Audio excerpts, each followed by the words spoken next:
Thank you, Guruji. So, Guruji, I'm actually dwelling in this idea of identity a lot more because my personal view is that the way the world is changing so rapidly, the question of identity will be a more important one in future than it has been ever in the past, is my personal view, which is the reason I'm exploring slightly more on that. So, you did explain about Africa. Would you also talk about, when you did allude to the Western world and the materialistic world, would you lump Europe, America, everyone together as one Western world? Then you can talk about that. Would you also have a point of view on the Eastern world and maybe together, or China, Japan, whatever? So just to understand all the other narratives or identities for us to have a better sense of our place in the sun. And after this geography one, I will actually come to religion, because that's the other identity which is important. So let's stick with the geographical one first and then come to the next one. Yes. See, as we say that now we are where we are. In the current situation, circumstances, we are confined by our national boundaries. So geography also have changed, but now it is there. Since long we have been seeing what is no tectonic shift has taken place so far in our lifetimes. We are where we are seeing. So in this duration, why I am emphasizing that in this duration also, since the period I am referring as a reference point, when we separated and we went to the different lands, and after that we have done our journeys quite longer, that have become our civilizations. Those came to be known as civilizations. So when locality changes, you see even our own country, if you go in south where we are now and you go in north, there is so much change in food habits, sleeping habits, salutations. So these are variables which are changing all the time. These, because of the locality, because of certain other things of daily routine, and what crop patterns are there, what kind of weather is there. So our certain kind of behavior gets shaped by that also. But spiritual knowledge being same, because we are a spiritual identity basically.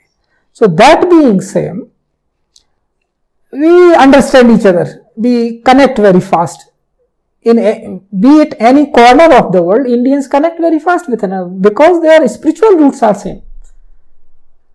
They do not find any, even you see, you are a white traveled person, even Asia, other countries people, we gel very well, we go with them. Why?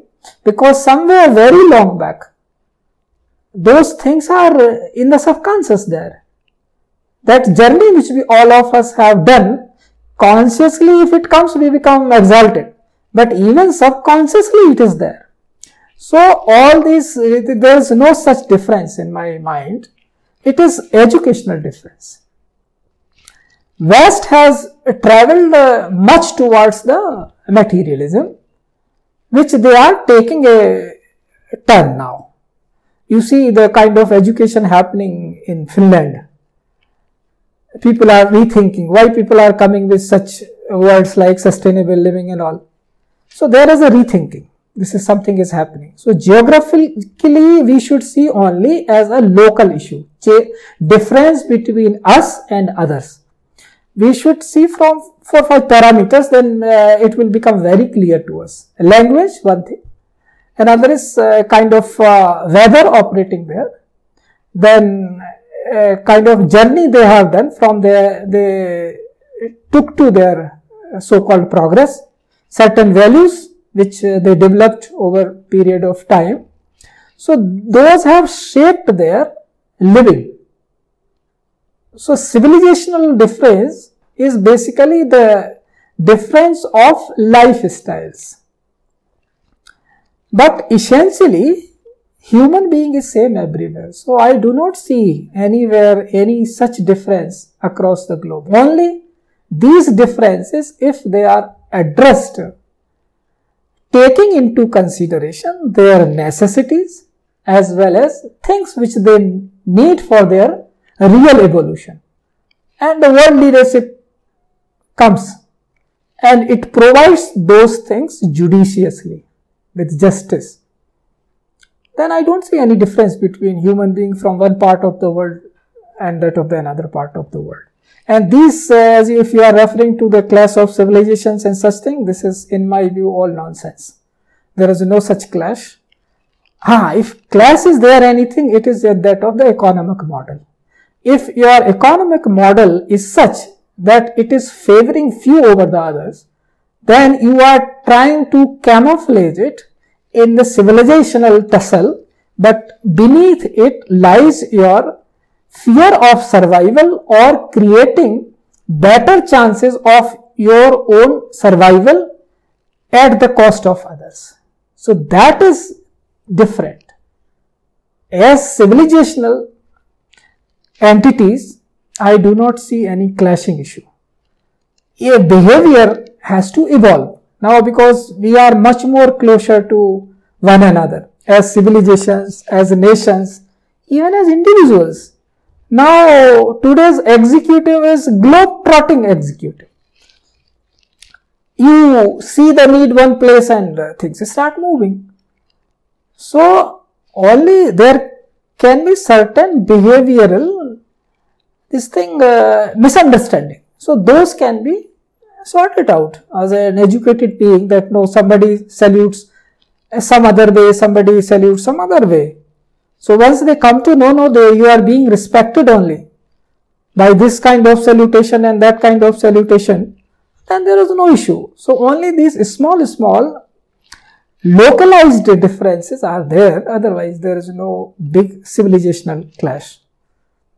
And once we prepare ourselves honestly, we come out of this mindset of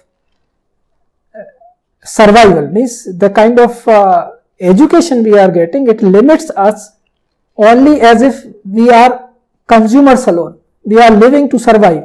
It sounds so ridiculous, but unfortunately this is a reality. So once we cross this first step, then I am sure you will see the beauty of the civilization. People will try to preserve that, let at least some habit of this state, some habit of this locality, so they should flourish, because we value diversity very much. We are a worshipper of the diversity. Otherwise, where was the need to say ekam sat vipra bahudha vadanti? Why we are saying it needs to be told in different ways, or it has been told in different ways? We love things, we love narratives, we love stories. We are living people, we are enthusiastic people. We celebrate life every moment. So, we want every civilizations, every single strand to survive. And let it be there. So, there is no such thing. We all are one in that sense, but first we have to cross that one big boundary, which is making us suffer in that sense.